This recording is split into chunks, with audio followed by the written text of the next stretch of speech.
Good morning students.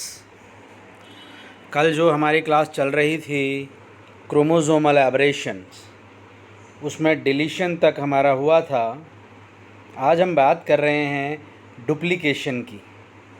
पहले तो आप इसका मीनिंग जानें, डुप्लीकेशन का मतलब क्या होता है। डुप्लीकेशन का मतलब होता है कि किसी भी जीन का या ग्रुप ऑफ जीन का डुप्लीकेशन हो जाना, यानी उनकी संख्या बढ़ जाना। सेम जीन एक की जगह दो हो जाए या दो जीन्स एक साथ डुप्लीकेट होकर चार बन जाएं, तो उसे हम कहेंगे डुप्लीकेशन। और उससे भी काफ़ी चेंजेस आ जाते हैं फिनोटिपिक एक्सप्रेशन में। तो हम बात करते हैं डुप्लीकेशन की। Occurrences of A segment twice in same chromosome, यानी कि क्रोमोसोम का एक सेगमेंट है, वो क्या है कि दो बार यानी उसके ऊपर उपस्थित जीन डबल हो गई हैं। Duplication is also known as a repeat, यानी कि जीनों का रिपीटेशन हो जाना। और presence of segment of chromosome in excess of the normal is called duplication, यानी कि क्रोमोसोम के एक सेगमेंट का ही एक से ज़्यादा बार उपस्थित होना क्या कहलाएगा? डुप्लीकेशन। इट रिजल्ट्स, जिसके परिणाम से क्या हो जाएगा? एडिशन ऑफ वन और मोर जीन टू ए क्रोमोसोम। मैंने बताया ना कि जो एक जीन है उसका ही एडिशन हो जाएगा, उसकी मात्रा बढ़ जाएगी। डुप्लीकेशन है जो चार तरह से हो सकते हैं, जो हम एक एक करके बात करेंगे और आपको डायग्राम भी इसका देखना होगा। ठीक है। पहला है टेंडेम डुप्लीकेशन, यानी कि बिल्कुल साथ में ही एक जीन है जो डबल हो जाएगा या एक सेगमेंट डबल हो जाएगा। रिवर्स टेंडेम, एक जीन है जो उल्टा होके जुड़ जाएगा, जो हम एक एक करके अभी बात कर रहे हैं। देखिए टेंडेम, पहले आप डायग्राम देख लीजिए एक बार। अगर आप डायग्राम देख लेंगे तो सब चीज़ एकदम क्लियर हो जाएगी। क्या है इसमें? एक ये हमारा नॉर्मल क्रोमोसोम है जिसमें A B C D E F G H I J ये जीन है, एकदम नॉर्मल क्रोमोसोम है, कोई इसमें दिक्कत नहीं है। तो मैंने पहला टाइप आपको बता रहा हूँ, टेंडम डुप्लीकेशन। टेंडम में आप यहाँ देखिएगा A B C और ये BC, ये BC सेगमेंट है जो रिपीट हो गया है दो बार, और एकदम पास में ही रिपीट हुआ है या कहीं और जाके रिपीट हुआ है? एकदम पास में हुआ है, तो इसको हम क्या कह रहे हैं? Tandem duplication. जब यानी कि रिपीटेड सेगमेंट है जो एकदम पास में हो। दूसरा क्या है? Reverse tandem duplication. देखिए वही जीन है ABC, यहाँ देखिए BC की जगह, ऊपर तो BC रिपीट हुआ था, यहाँ उल्टा होके जुड़ गया है। ये क्या होके जुड़ गया है? उल्टा। देखिए CB जुड़ गया है ये, तो इसको हमने क्या कह दिया? Reverse tandem duplication. तीसरा है डिस्प्लेस्ड डुप्लीकेशन। क्या है अब डिस्प्लेस्ड डुप्लीकेशन? देखिए यहाँ A B C D यहाँ था ना, तो D और E, जो नॉर्मल का DE है, ये टूट करके यहाँ आ गया है। ये देखिए DE यहाँ आ गया है, डुप्लीकेट भी हो गया है, अपनी जगह पर भी DE है, और एक कॉपी इसकी यहाँ और इंसर्ट हो गई है, जिसे हम क्या कह रहे हैं? Displaced duplication. Is it clear? यानी कि सेगमेंट ने अपनी जगह बदल ली है, डिस्प्लेस हो गया है। अब रिवर्स डिस्प्लेस्ड में क्या होगा कि ये उल्टा होके जुड़ जाएगा। यहाँ तो DE जुड़ा है, और यहाँ क्या होगा? A B C D E F G H I। देखिए DE यहाँ से निकल के यहाँ आ गया है। ठीक है, रिवर्स डिस्प्लेस्ड डुप्लीकेशन है, यानी दूसरी आर्म पर चला जाएगा, ये दूसरी आर्म पर चला गया है। अब देखिए इनकी डेफिनेशंस को हम देख लेते हैं।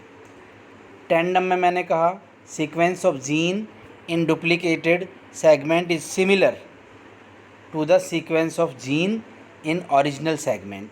बिल्कुल ओरिजिनल सेगमेंट जैसा ही होगा और सेम क्रोमोसोम पर। रिवर्स में क्या होगा? The sequence of gene in duplicated segment is reverse to the sequence of gene in original segment of a chromosome, यानी कि रिवर्स होके जुड़ गया वो. Tandem and reverse tandem duplication are known as the adjacent. Adjacent का मतलब है एकदम पास में ही हो रहा है ये, because they are adjacent to the original segment. Displaced में देखिएगा, when the duplication is found away from the original segment. Original segment से दूर कहीं डिस्प्लेस हो जाएगा, but on the same arm. ये सबसे इम्पॉर्टेंट बात है कि जो डिस्प्लेस होगा वो उसी आर्म पर होगा. It is non edge displaced duplication. और रिवर्स डिस्प्लेस्ड में क्या होगा? Such duplication is away from the original segment but on the other arm of chromosome. लेकिन दूसरी आर्म पे होगा, क्रोमोसोम के दूसरी आर्म पर होगा. Is it clear? डुप्लीकेशन के चारों टाइप आपको समझ में आ गए हैं. टेंडम, रिवर्स टेंडम, डिस्प्लेस्ड और reverse displaced. Is it clear? जो हमने इस डायग्राम में पूरा देख लिया था. अब आप देखिएगा, अगर डुप्लीकेशन हो जाएगा तो क्या होगा. देखिए क्या होगा. यहाँ देखिए आप, ये जब आपको पता है कि सेल डिवाइड करता है तो होमोलोगस क्रोमोसोम का पेयर बनता है. ये एक क्रोमोसोम है और ये दूसरा क्रोमोसोम है. अब इसमें देखिएगा EF है जो ज़्यादा आ गया है. अब पेयरिंग कैसे होगी? यानी कि यहाँ FG के साथ तो EF आ रहा है, तो पेयरिंग होने के लिए इनको क्या बनाना पड़ेगा? ये लूप बना देगा एक, तब ये पेयरिंग हो जाएगी. ध्यान दीजिएगा, बहुत इम्पॉर्टेंट बात है ये. जब पैकाइटिन स्टेज आती है मियोसिस की, तो उसके अंदर इन्हें होमोलोगस पेयरिंग करनी होती है, लेकिन डुप्लीकेशन से इसमें एक्स्ट्रा जीन आने की वजह से ये पेयरिंग नहीं कर पाएंगे. होमोजाइगस डुप्लीकेशन ये तो नॉर्मल है जहाँ पर, लेकिन क्या हो गया है? डुप्लीकेट जीन हो गया. लेकिन पैकाइटिन स्टेज में क्या होगा? ये लूप आपको दिखाई देगा. ठीक है, तो इससे पता लग जाएगा ये क्या है? एक्स्ट्रा जीन है, डुप्लीकेटेड जीन है. अब भाई डुप्लीकेशन हो गया तो क्या हो जाएगा? डुप्लीकेशन के क्या इफ़ेक्ट होंगे? डुप्लीकेशन आर मोर फ्रीक्वेंट, होते रहते हैं, एंड लेस डिलीटोरियस दैन डिलीशन. देखो इनका क्या है कि ज़्यादा खतरनाक इफ़ेक्ट नहीं होता है कंपैरेटिवली डिलीशन. डिलीशन में तो जीन ही गायब हो गया, अब उस जीन से जो चीज़ बनने वाली थी वो बनेगी ही नहीं. तो डुप्लीकेशन है जो ज़्यादा खतरनाक नहीं है. Duplication are believed to be the important raw material of organic evolution. ये देखिए कितनी इम्पॉर्टेंट बात इसने बताई है. एवोल्यूशन में क्या होता है कि धीरे धीरे चेंज आना या एकदम से चेंज आना. एकदम से चेंज आएगा तो डिलीशन, डिलीशन से तो स्पीसीज ख़त्म हो जाएगी वो. लेकिन डुप्लीकेशन का ज़्यादा इफ़ेक्ट नहीं है, तो धीरे धीरे चेंज आएगा, और धीरे धीरे चेंज आने से क्या होगा? इवोल्यूशन होता चला जाएगा. तो इवोल्यूशन के लिए ये रॉ मटेरियल प्रोवाइड करता है, कच्चा माल प्रोवाइड करता है, जिससे कि इवोल्यूशन होता रहता है. ठीक है, तो ये बहुत इम्पॉर्टेंट है. अब large duplication affect the regulation of gene activity and thereby causes phenotypic alteration.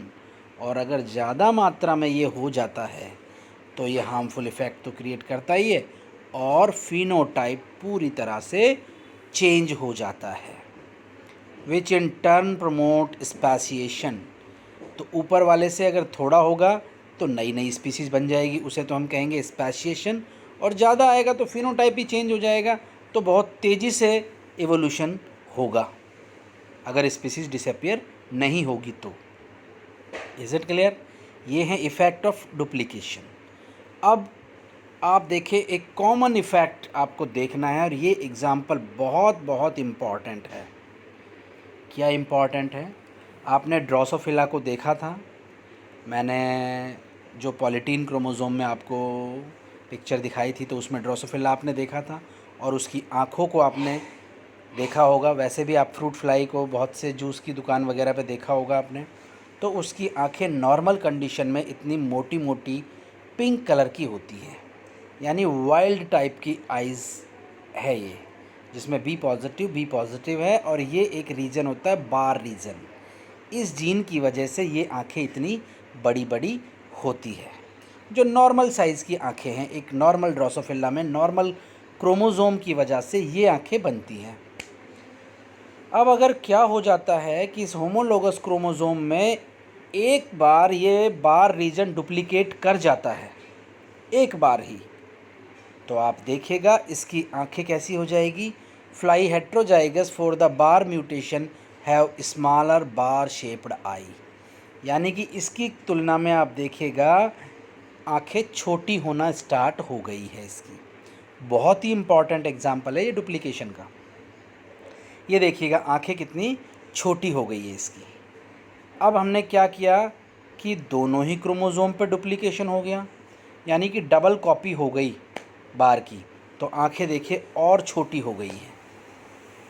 यानी कि जैसे जैसे जीन डुप्लीकेट हो रहा है वैसे वैसे इसकी आई का साइज़ छोटा होता जा रहा है। Flies homozygous for the bar mutation have smaller bar shaped eye. और आप देखेंगे अगर एक ही क्रोमोज़ोम पर डबल डुप्लीकेशन हो जाता है, डबल डुप्लीकेशन, तो इसकी आंखें बहुत ही छोटी हो जाएंगी और इसमें लाइनिंग्स भी बन जाएंगी। Flies with double bar have 3 copy of duplication and have much smaller bar shaped eye. तो आप देखिएगा बहुत ज़्यादा छोटी हो जाएगी अगर ये बार रीजन डुप्लीकेट करता जाएगा 2 बार एक ही क्रोमोज़ोम पर। तो इसकी आँखों को आप देखिएगा कितनी बड़ी बड़ी आँखों से कितनी छोटी आँखें हो गई है। Is very very important example of duplication. Is it clear? तो डुप्लीकेशन आपको पूरा क्लियर हुआ। आगे देखिए, अब हम बात करते हैं दूसरा एब्रेशन है इनवर्जन। क्या है इन्वर्जन? इन्वर्जन का मतलब आपको अगर समझ में आ जाएगा तो आप देखेंगे कि क्रोमोज़ोम का एक segment,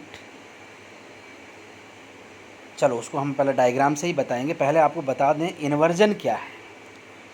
inversion refer to structural change in a chromosome in which a segment is oriented in reverse order. पहले आपको मैं डायग्राम ही दिखाता हूँ जिससे आपको यह क्लियर होगा। देखिए ये भी 2 टाइप के होंगे, यहाँ देखें आप, और एक इसको देखिए। चलिए ये डायग्राम देखिए आप, यहाँ देखो, यहाँ पर आपको एक क्रोमोज़ोम दिख रहा है जिस पर आपको जीन दिख रहा है 1 2 3 4 5 6 जीन हैं। ये क्रोमोज़ोम 2 जगह से टूटेगा, 5 पे से टूट रहा है और 2 पे से टूट रहा है। अब ध्यान देना, और ये उल्टा होके जुड़ रहा है, उल्टा होके जुड़ रहा है, यानी कि देखिए 1 2 5 4 3 6। अब कैसे हुआ है ये यहाँ पर देखिएगा लूप बनाएगा और लूप जहाँ पर जॉइन होगा वहाँ से ये कट जाएगा और उल्टा होके जुड़ जाएगा, यानी कि ये देखिए कटा और ये उल्टा जुड़ गया। तो आप फर्स्ट को देखो 1 2 3 4 5, तो ये 3 की जगह आ गया 5 4 और 3 इधर आ गया, यानी कि ये 180 डिग्री पर घूम करके जुड़ गया है। ये आप देख सकते हैं, इसको 180 डिग्री पर घूम के जुड़ गया है, इसको हम कहते हैं इन्वर्जन। तो अब आप देखिए क्या है इन्वर्जन। मैंने कहा inversion refer to the structural change in a chromosome in which a segment is oriented in reverse order. जो भी सेगमेंट टूट के जुड़ेगा वो उल्टा होके जुड़ेगा।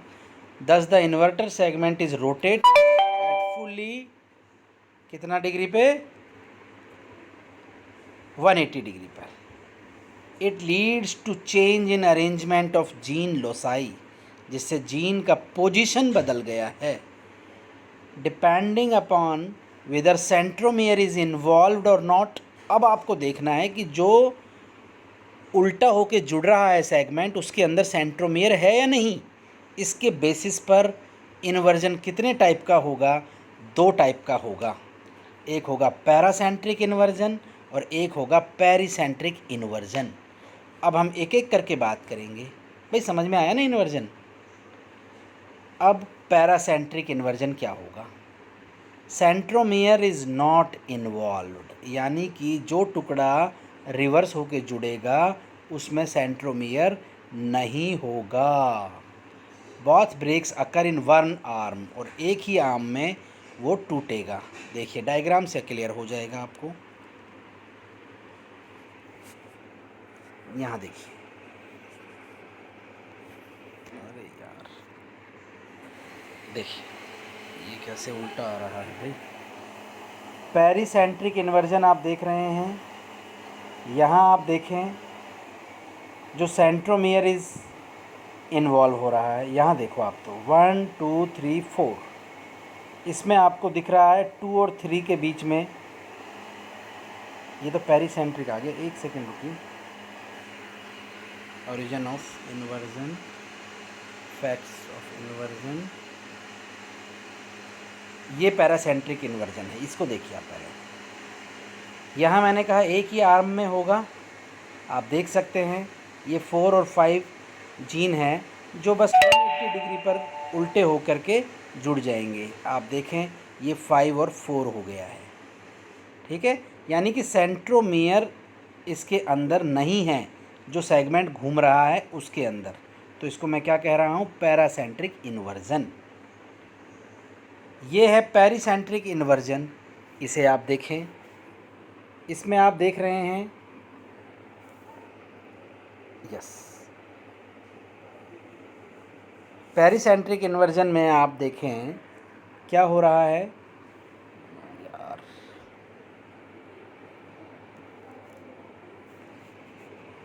ये पिक्चर थोड़ा सा टेढ़ा हो गया, इसको ऐसे देखिए आप।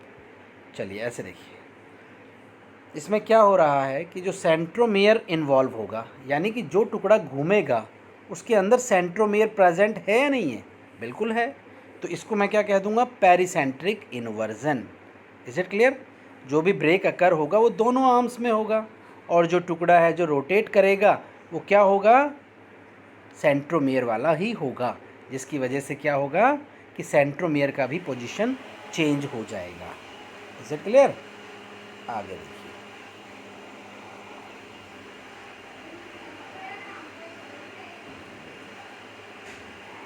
ये मैं बता चुका हूँ कैसे ओरिजिन हो रहा है इसका। अब इफ़ेक्ट ऑफ इन्वर्जन आपको देखना है कि भाई जो इन्वर्जन हमने पढ़ा है उससे क्या क्या इफ़ेक्ट होंगे। Help to retain the original gene combination by reducing the crossing over frequency. यहाँ अब आपको एक बहुत इम्पॉर्टेंट बात समझनी है।